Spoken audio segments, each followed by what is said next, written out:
MLA Danam Nagender కీలక వ్యాఖ్యలు చేశారు. కేసీఆర్ సభ సక్సెస్ అవుతుందనుకుంటున్నానని ఆయన చెప్పారు. కేసీఆర్ ని చూడటానికి జనం ఆశగా ఉన్నారని, ఇక సభకు భారీగా జనం రావచ్చని ఈ సందర్భంగా ఆయన పేర్కొన్నారు.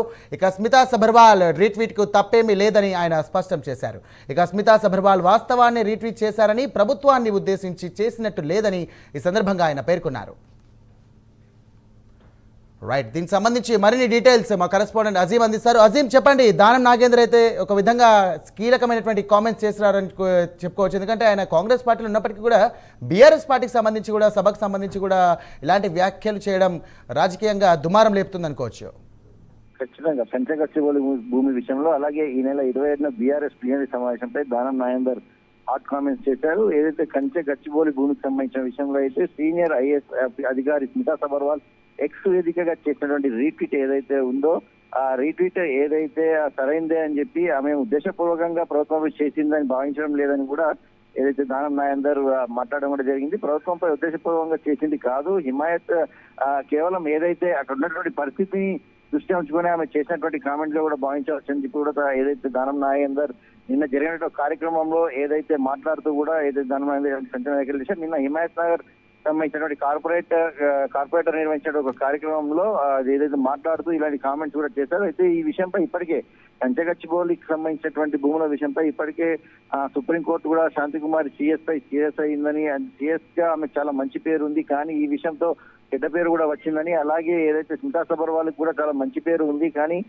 అయితే ఏది చేసినా గచ్చిబౌలి భూమి విషయంలో రాష్ట్ర ప్రభుత్వం పునరాలోచన చేస్తుందని కూడా ఏదైతే దానం నాగేందర్ మాట్లాడుతూ కామెంట్ చేశారు. ఇక ఏదైతే ఈ నెల 27న బీఆర్ఎస్ ప్లీనరీ సమావేశం, సిల్వర్ జూబ్లీ సమావేశం జరుగుతుంది, ఇది వరంగల్లో. సో ఈ సమావేశానికి సంబంధించిన దానిపై కూడా దానం నాగేందర్ హాట్ కామెంట్స్ చేశారు. ఏదైతే కేసీఆర్ ని ప్రజలు చూడక చాలా రోజులు అవుతుంది, ఖచ్చితంగా ఈ సభకు పెద్ద ఎత్తున ప్రజలు వస్తారంటూ ఏదైతే దానం నాగేందర్ కామెంట్ చేశారు.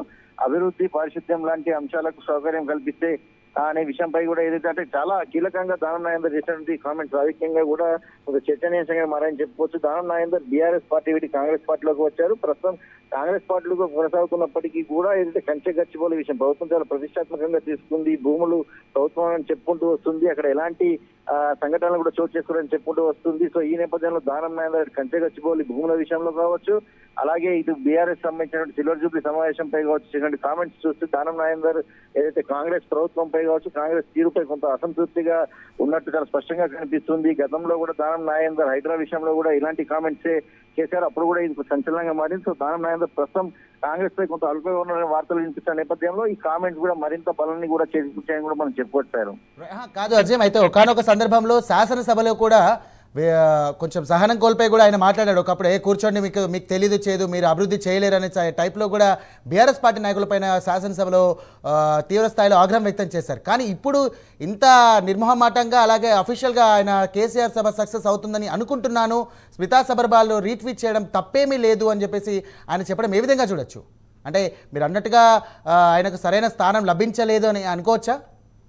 ఖచ్చితంగా దానం నాగేందర్ కూడా ఏదైతే బీఆర్ఎస్ నుంచి కాంగ్రెస్ పార్టీలోకి వచ్చారు, సో ఎంపీగా కూడా పోటీ చేశారు. సో ఎంపీగా పోటీ చేసినటువంటి సమయంలో దానం నాగేందర్ పలు చోట్ల మాట్లాడుతూ కూడా ఒకవేళ ఎంపీగా తాను ఓడిపోయినప్పటికీ కూడా ఏదైతే కాంగ్రెస్ పార్టీలో చేరినందుకు ఖచ్చితంగా సిటీ నుంచి మంత్రి పదవి వస్తుందని కూడా దానం నాగేందర్ ఆశించారు. కానీ కేబినెట్ విస్తరణకు సంబంధించిన జరిగిన చర్చలో ఎక్కడా కూడా దానం నాగేందర్ పేరు ఎక్కడ కూడా వినిపించలేదు. సో ఈ నేపథ్యంలో దానం నాగేందర్ అప్పటి నుంచి కూడా కాస్త అసంతృప్తిగా ఉన్నారు, ప్రభుత్వానికి కూడా కాస్త దూరంగానే ఉన్నారని చెప్పుకోవచ్చు. ఇటీవల జరిగినటువంటి బడ్జెట్ సమావేశాల్లో కూడా మాట్లాడుతూ కూడా ఏదైతే క్వశ్చన్ అవర్ లో కూడా దానం నాగేందర్ మాట్లాడుతూ నోట్ చేసుకొని మంత్రులు పెట్టేస్తుంటారు, ఇది గతంలో మేము కూడా చేశాం, కానీ అలాగే కొంచెం సీరియస్ గా నోట్ చేసుకోవాలనే అంశంపై కూడా దానం నాగేందర్ మాట్లాడుతూ కామెంట్స్ కూడా చేశారు. సో హైడ్రాపై కూడా అలాంటి కామెంట్స్ చేశారు. ప్రస్తుతం ఉన్నటువంటి కేసీఆర్ సభకు సంబంధించి అంటే పొలిటికల్ గా బీఆర్ఎస్ పార్టీని కాంగ్రెస్ పార్టీ ఓడించి అధికారంలోకి వచ్చింది. సో బీఆర్ఎస్ పార్టీని శత్రువుగా చూస్తుంది. సో బీఆర్ఎస్ నుంచి కాంగ్రెస్ లోకి వచ్చినటువంటి దానం నాగేందర్ మరొకసారి బీఆర్ఎస్ పార్టీపై ఏదైతే ఈ సభకు గ్రాండ్ సక్సెస్ అవుతుందని చెప్పి చేసిన వ్యాఖ్యలను చూసినట్టయితే కూడా ఖచ్చితంగా దానం నాగేందర్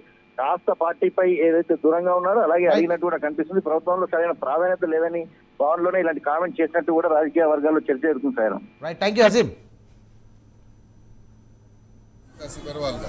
సబర్వాల్ గారు చేయడం జరిగింది. ఆమె అందుకే చెప్పింది క్లియర్గా, ఏం చెప్పిందంటే నేను పంపించే రీట్వీట్ చేసింది అక్కడ ఉన్నటువంటి ప్రాక్టికల్గా వాస్తవంగా ఉన్నదాన్నే చేశానని చెప్పారు. కాకపోతే నోటీసు మాకే ఒక్కరు ఇచ్చారు కాబట్టి ఒక సీనియర్ ఐఏఎస్ ఆఫీసరు, అదేవిధంగా చీఫ్ సెక్రటరీ గారిని మీరు చూసారు, మన సుప్రీంకోర్టు కూడా జైలుకు పోతారా అన్నారు. మరి శాంతకుమారి గారు సీనియర్ ఐఏఎస్ ఆఫీసర్, ఆమె టోటల్ క్యారియర్లో ఎక్కడ కూడా ఆమెకు చెడ్డ పేరు లేదు. కానీ మన సుప్రీంకోర్టు కామెంట్ వల్ల ఆమె ఎంతో హ్యూమిలియేషన్కి గురైందని మనం అర్థం చేసుకోవచ్చు. ఎందుకంటే ఒక మంచి ఆనెస్ట్ ఆఫీసర్కి ఇలాంటి చివాట్లు రావడం అనేది బాధాకరంగా, మాకు కూడా బాధాకరంగా ఉంది. ఎందుకంటే ఆమె పూర్తి క్యారియర్లో ఎక్కడ కూడా ఆమెకు ఒక చిన్న మచ్చ కూడా లేకుండా ఆమె పనిచేసుకుంటూ వచ్చాయి. అదేవిధంగా సబర్వాల్ గారు కూడా చాలా ఆనెస్ట్ ఆఫీసర్, ఆమె కూడా స్మితా సబర్వాల్ కూడా. మరి ఆమె ఉన్న వాస్తవాన్ని రీట్వీట్ చేసింది తప్ప ఏదో గవర్నమెంట్ చేసిందని నేను భావించడం లేదు. గవర్నమెంట్ ఉద్దేశపూర్వకంగా